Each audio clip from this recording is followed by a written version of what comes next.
hear this question. I can't meditate. Well, when we are meditating, what happens is thoughts come up.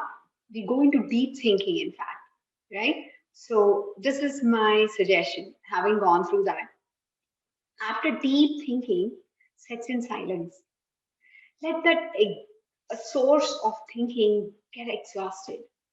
Sit through those sessions of continuous thinking.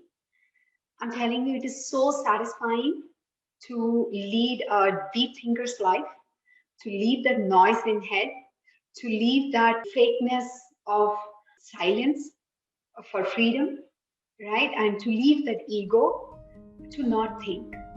So you will go from a heavy thinker to light thinker to no thoughts.